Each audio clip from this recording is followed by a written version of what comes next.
Hello everyone, it's Karina with Karina Loves to Plan. Welcome back to my channel. I'm here for a different kind of collection video for my fountain pens.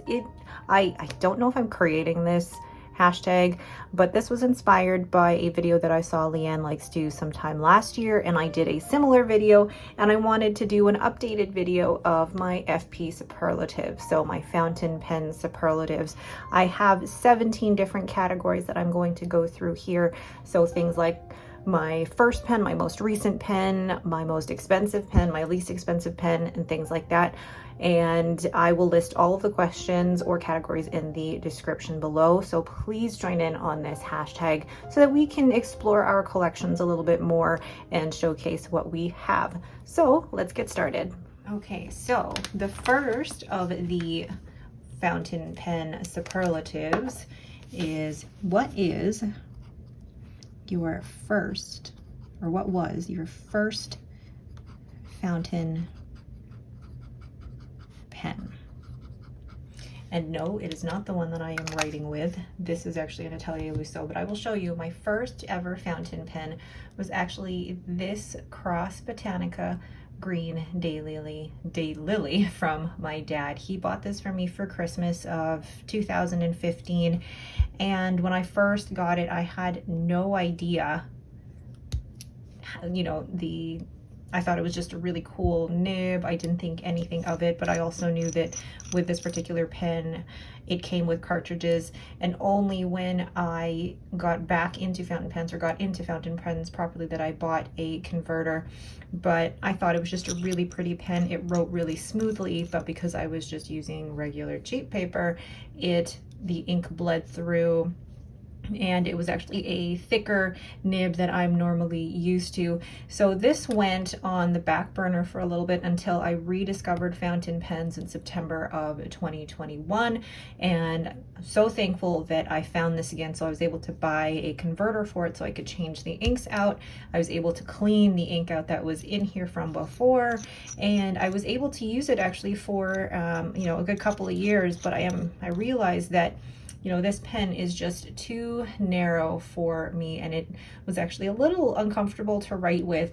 This is a pen though that I will never ever get rid of because of that sentimental reason. It's from my dad, who is a bit of a fountain pen hobbyist himself, but also is a Christmas present. So this is a pen that I will never get rid of. So the first ever fountain pen was my Cross Botanica green daylily. So the second category, or the second superlative that I have, is which is my most recent pen. And when I say recent, I'm trying to decide whether it's the most recent purchase or the most recent to arrive into my collection, because I do have to admit there are, let's see, four pens out there that are on its way to me, and one of them is a pre-order that's probably not going to arrive until about June 1. There are two of them that were from an order from long time ago. I say long time ago, but over a year ago, and then one is was sent to me. So I don't know if I should include them, but maybe let's go with the most recent one that has arrived, because I can actually show that to you. And the most recent one that arrived is my Cafe Bronze, so the TWSBI Eco in Cafe Bronze. And this was purchased from, who did I purchase this from? Oh my gosh. Purchased this from Wonder Pen, the pen shop in Toronto, and I'm so glad that I did.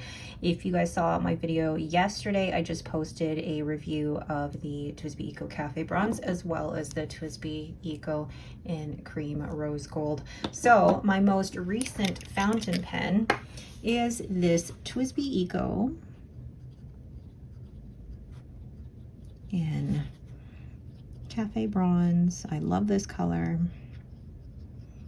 and this has an extra fine nib. So question number 2, most recent fountain pen. The third category is, what is your oldest pen, your oldest fountain pen. And I had to look through my collection. So not oldest in terms of the first fountain pen you ever purchased or receive, but in terms of when it was released, the design, things like that. And after looking through my whole collection, I found that my Lamy 2000 is actually my oldest fountain. At first I thought it was the Lamy 2000 that would be the oldest pen because this was developed and invented in 1966, but after doing a little bit more research, I found out that the Pilot Vanishing Point beat it out by 3 years. So the Pilot Vanishing Point was actually developed in 1963. So the oldest fountain pen that I have in terms of when it was created, I guess, is the Pilot Vanishing Point. This particular model of the Pilot Vanishing Point is actually the Taiwan exclusive for their 30th anniversary, and this one is the forest green and the matte. So the oldest fountain pen that I have, and I'm classifying this as when the model was created, is the Pilot Vanishing Point, and this one was created in 1963. Which I think is amazing that they came out with such an innovative model at that point in time, and it's still amazing to this day. So the next category that I have is, for the fourth one, the newest fountain pen model.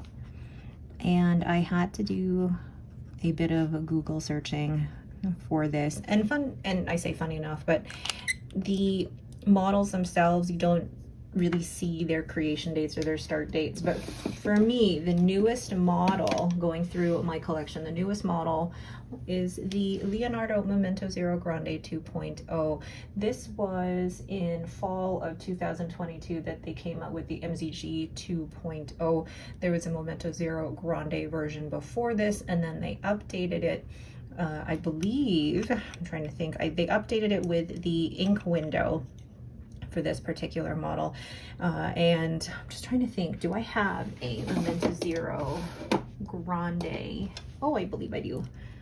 Hold on, I think this is also a 2.0. So this is a 2.0 in sand, but they had different models that were slightly different than this. I don't have a regular Memento Zero Grande. This is the 2.0, so I don't know what the differences are. If you do know, please let me know down in the comments below. But this is technically the newest fountain pen model that I own. And when I say newest, I mean most recently developed. So I'm gonna write down here, Leonardo MZG 2.0.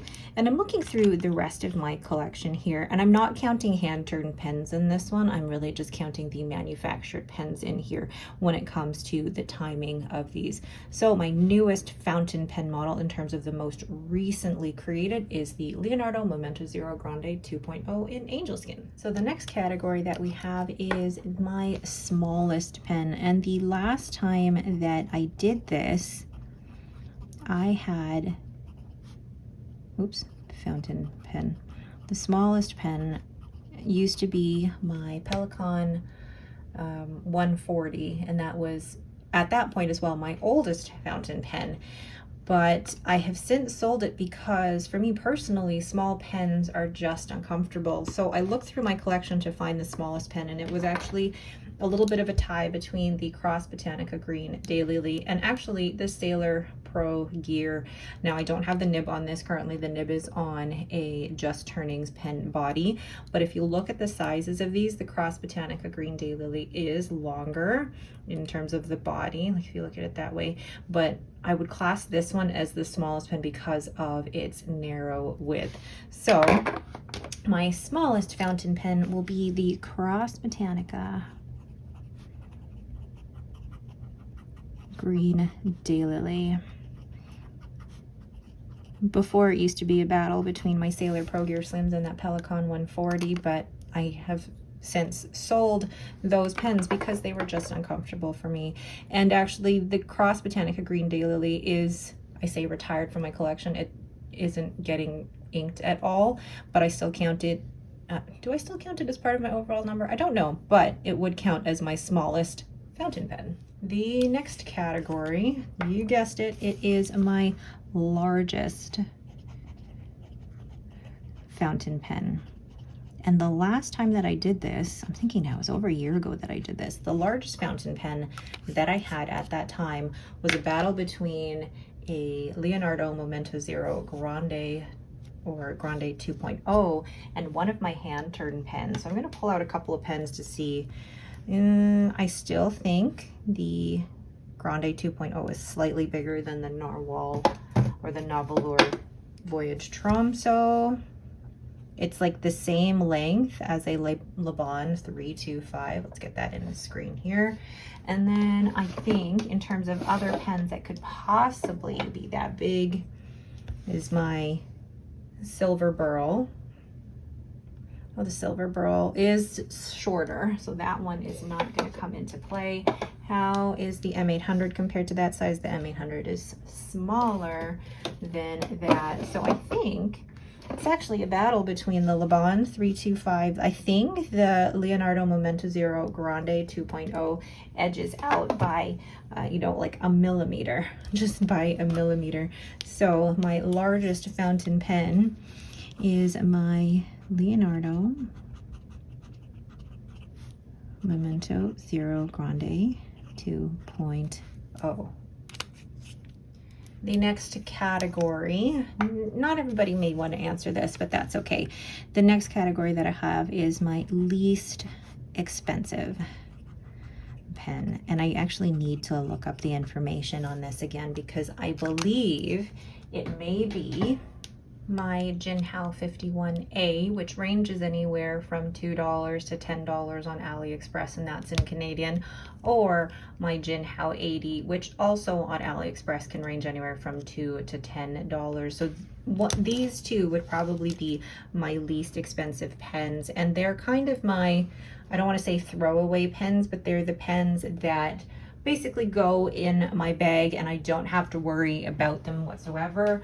And they're also the pens that I can lend out to anyone. So I'm actually going to write both of these. So the Jinhao 51A and Jinhao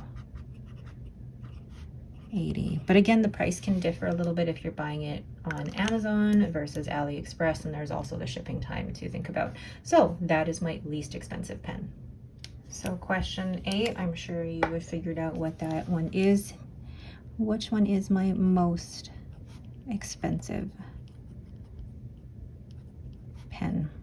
And this pen has actually not come into my collection yet. I have pre-ordered it, and this is the Pelikan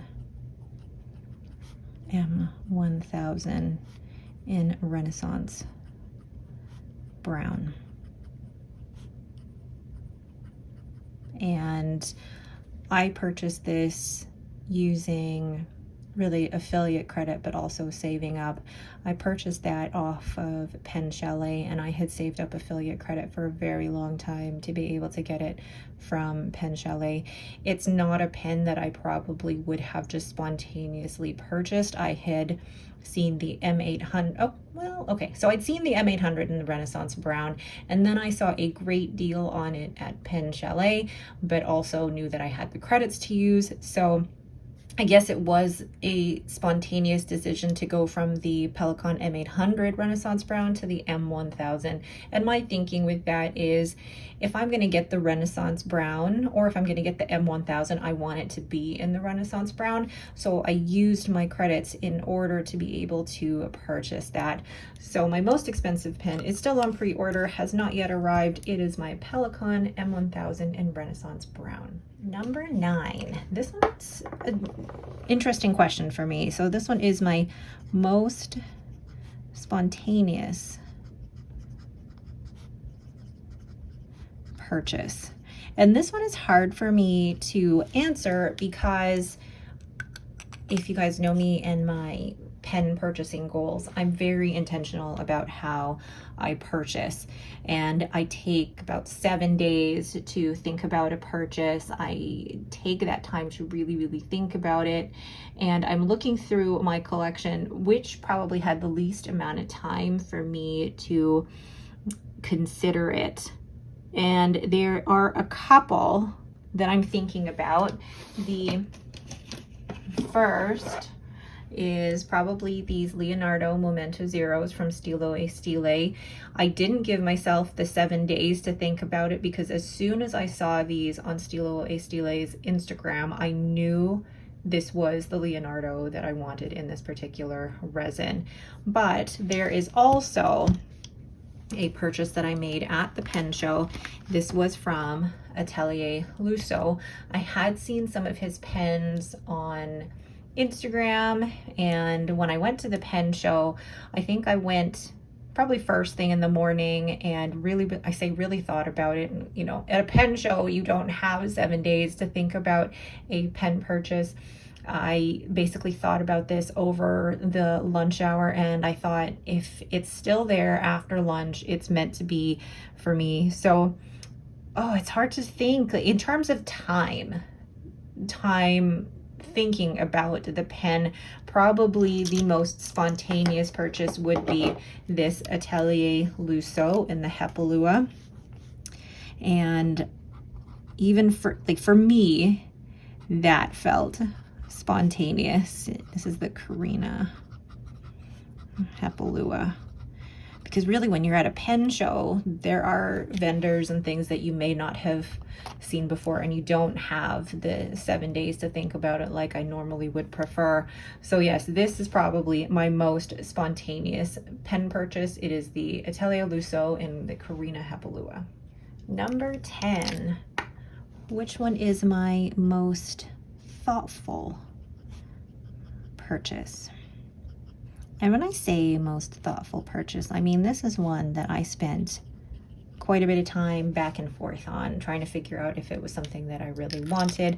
I also take into consideration trying it out and things like that. And I think the most thoughtful purchase for me was probably my Pelikan M800. And I put I say all, but I only have 2 M800s, but I put them both in this category because I had thought about the Pelikan M800 for a few months, and you know, I had the M400 and the M600, but couldn't justify making the jump to the M800 until I had actually tried it at the San Francisco Pen Show. So the M800 was on my list for quite a few months until I tried it at the San Francisco Pen Show, and then pretty much immediately after that I purchased it. So the M800 was probably my most thoughtful purchase because I also did a lot of research into it, trying to see size comparisons on YouTube videos and things, and it's always so hard to look at someone's review and think, is that going to be comfortable in my hand? So really this one took a lot of research, but also actually going to a pen show and having the goal of trying one in my hand in order to decide whether or not I wanted to purchase it. So my most thoughtful purchase was the Pelikan M800. Number 11. What is the pen that surprised you the most? And I already know the answer to that. Like I didn't think about these before starting this video, but the pen that surprised me was the Lamy 2000. It was a pen that was not on my list, and it wasn't aesthetically pleasing to me. It was one of those pens that I felt like I had to try because it was one of those rites of passage in a fountain pen journey. So I was very thankful when Bleskit Canada, as part of my collaboration with them, sent this pen along to me. And once I inked it up and I tried it, I love it. Love, love, love this pen. I love the snap cap. I love how it posts. I love that hooded nib, and I love the way it feels on my hand. It's so comfortable in my hand. It writes beautifully. It writes smoothly. It's one of the most surprising pens in my collection because I never thought I would own one, and I never thought I would like it as much as I do. So the pen that surprised me the most is my Lamy 2000. Number 12, unfortunately, the pen that disappointed me the most. And when I say most thoughtful purchase, I mean this is one that I spent quite a bit of time back and forth on, trying to figure out if it was something that I really wanted. So really this one took a lot of research into it, looking, trying to see size comparisons on YouTube videos and things, and it's always so hard to look at someone's review and think, is that going to be comfortable in my hand? So the pen that surprised me the most is my Lamy 2000. Number 12, the unfortunately the pen that disappointed me the most. And I no longer have this pen in my collection, but I'll post a quick video or picture here. But the pen that disappointed me the most was actually the Pilot Custom 743. I really wanted to love this pen. I really wanted to, I had heard so many things about the Pilot Custom 823, and I wanted the 743 because it was a cartridge converter pen, and I had heard so many beautiful, wonderful things about the nib that was on the Pilot Custom 743 and the 823. And then when I tried it, it was one of those where I was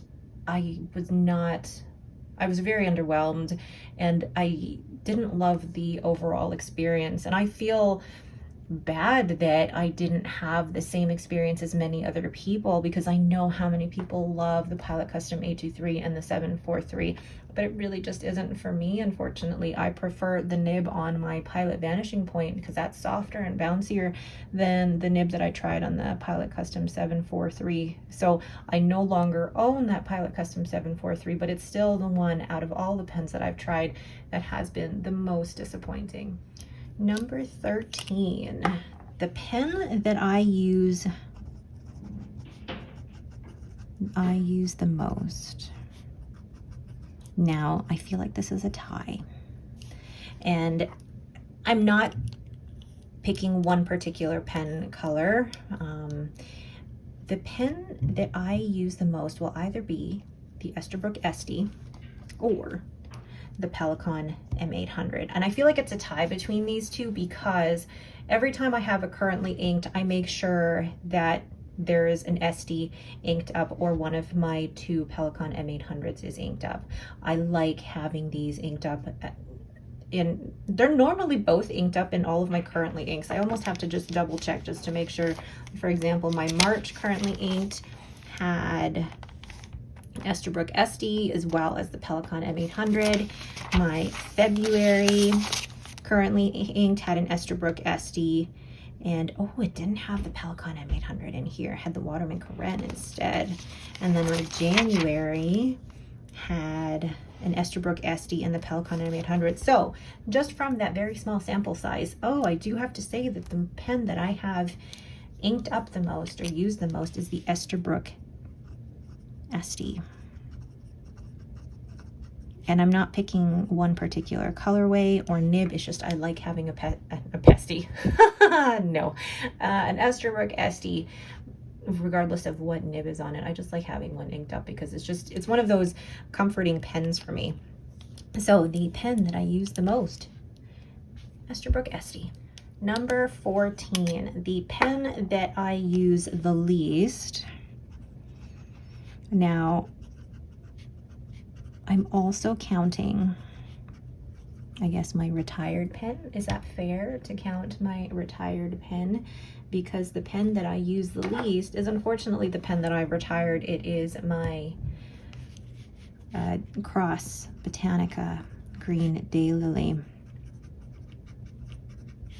It is the one that I use the least. Even if it was still in rotation, it probably would be the one that I would reach for or ink up the least, because it's not very comfortable in terms of the narrow body. The nib is excellent and the flow of the ink through this pen is lovely, but it's just holding it in my hand is not very comfortable. So this is the pen that I use the least. It is the Cross Botanica Green Daylily. And the last question. Now, I actually thought I had 17 and I lied. I have 15 fountain pen superlatives. So number 15 is the brand that I have the most of. Can you guess which brand of pens that I have the most of? Let's take a guess. Yes, it is the Esterbrook SD. I don't actually have any other model of Esterbrook, although I have been very tempted by the Model J's that have come out recently. But the current brand that I own the most of is Esterbrook. Now, Leonardo comes in a very close second because I have 5 Leonardo pens. So those two are close contenders. I don't think I'm going to purchase any more Leonardo pens. I'm pretty happy with the 5 that I have.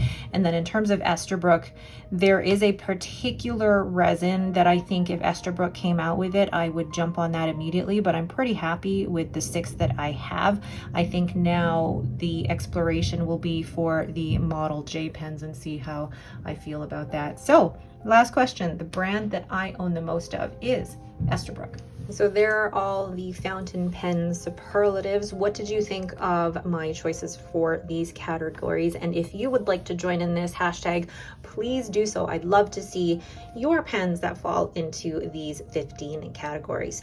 But that is it for me. Thank you all so much for watching. If you have any questions, please leave them in the comments below. If you like this video, please leave me a thumbs up and don't forget to subscribe. Thank you all so much for watching and have yourselves a great day.